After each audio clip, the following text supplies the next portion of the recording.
بسم اللہ الرحمن الرحیم. میں ہوں ڈاکٹر راجہ مہدی حسن, چیف کارڈیالوجسٹ اسلام آباد. ماہ رمضان کے روزے ہر مسلمان پہ فرض ہیں, اور ہر مسلمان کی خواہش ہوتی ہے, کوشش ہوتی ہے کہ میں اپنے روزے مکمل کروں.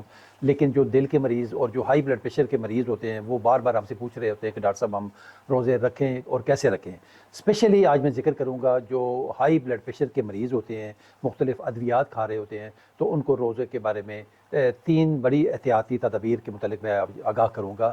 یعنی 3 ڈیز یاد رکھیں. نمبر 1 ڈی ڈائٹ کے حوالے سے ہے. ڈائٹ کا اس میں دیکھیں کہ آج کل پکوڑے, سموسے, کچوریاں اور یہ سارے کباب اور سیخ کباب اور اس طرح کی ساری نمک سے بھرپور یہ چیزیں استعمال کر رہے ہوتے ہیں. اس میں نہ صرف نمک ہوتا ہے بلکہ اس میں آئل بھی بے تحاشا استعمال کر رہے ہوتے ہیں, گھی استعمال کر رہے ہوتے ہیں, اور وہ جو چیز گھی اور یہ ناقص قسم کے ہوتے ہیں, بلکہ وہ 2 نمبر تو بڑی دور کی بات ہے, میرا خیال ہے کوئی 20 نمبر ٹاپ ہوتے ہیں یہ, جن کا کبھی نام بھی آپ نے نہیں سنا ہوگا. کوئی ٹوکا مار کا ہے, کوئی تلوار مار کا ہے, کوئی مجاہد مار کا, عجیب و غریب لوگوں کو دھڑا دھڑ لوگ کھلا رہے ہوتے ہیں. اس سے بیماریاں کنٹرول ہونے کے بجائے بلکہ اور بڑھ رہی ہوتی ہیں. تو یہ میری ریکویسٹ ہوگی کہ ہیلدی کھانا استعمال کریں, پکوڑے سموسے بالکل اوائڈ کریں.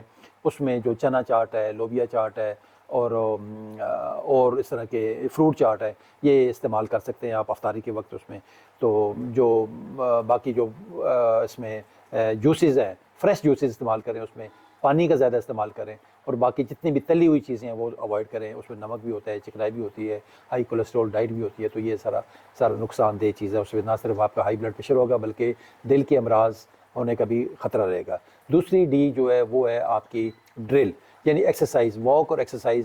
یعنی وہ کہتے ہیں نا 40 minutes of walk a day keeps the doctor away. یعنی 40 منٹ اگر واک کریں تو آپ بیماریوں سے کافی دور رہ سکتے ہیں. اس سے آپ تو ایک فریش فیل کریں گے اپنے آپ کو. جس سے آپ کا بلڈ پریشر بھی 20-25% آپ کا بلڈ پریشر آپ کا ڈکریز ہو جاتا ہے ایک پراپر برسک واک کی وجہ سے. اس سے آپ کا جو شوگر لیول ہے وہ بھی کنٹرول ہو جاتا ہے, اور آپ کا جو کولیسٹرول لیول ہے وہ بھی آپ کا 20-25% وہ بھی آپ کا کم ہو جاتا ہے, اور آپ خود بھی فریش فیل کرتے ہیں. اور ایون جو جوائنٹ ایشوز ہیں, بیک ایک ہے, اور آپ کی جو امیونٹی ہے وہ بھی آپ کی بڑھ جاتی ہے آپ کی واک ایکسرسائز کی وجہ سے. تیسرا ڈی جو ہے وہ ہے ڈرگس. اس میں کافی ساری میڈیسن جو لوگ کھا رہے ہوتے ہیں, اس میں کچھ 1 دفعہ کھا رہے ہوتے ہیں, کوئی 2 دفعہ. تو دوائیاں بالکل چھوڑنی نہیں ہیں.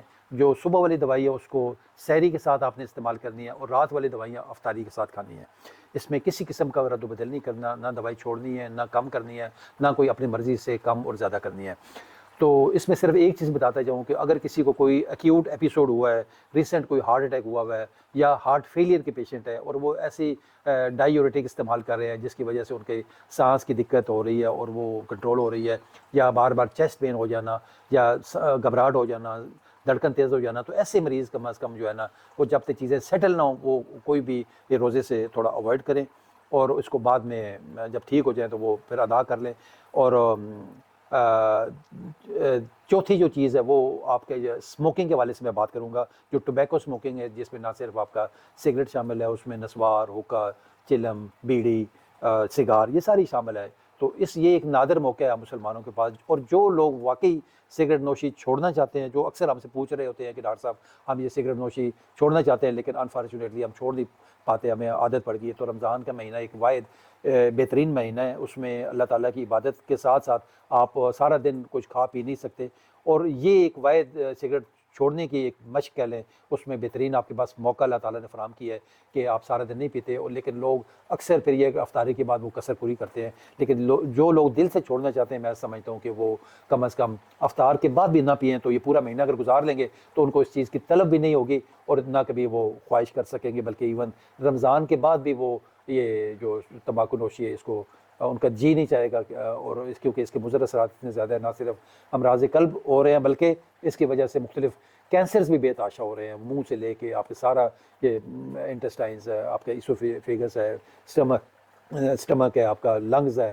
انٹسٹائنز ہے, ریکٹم ہے, سب کے کینسر جو ہے صرف اس تمباکو نوشی کی وجہ سے ہو رہے ہیں. تو میں سمجھتا ہوں کہ یہ ایک بہترین عبادت والا مہینہ ہے. اپنے آپ کو بیماریوں سے بھی بچائیں, اور بلڈ پریشر, شوگر, جتنی بیماریوں سے بچائیں, اور تمباکو نوشی سے بچائیں. تو اس دعا کے ساتھ کہ اللہ تعالیٰ سب کو اپنے حفظ و امان میں رکھے, صحت مند, تندرست و توانا رکھے.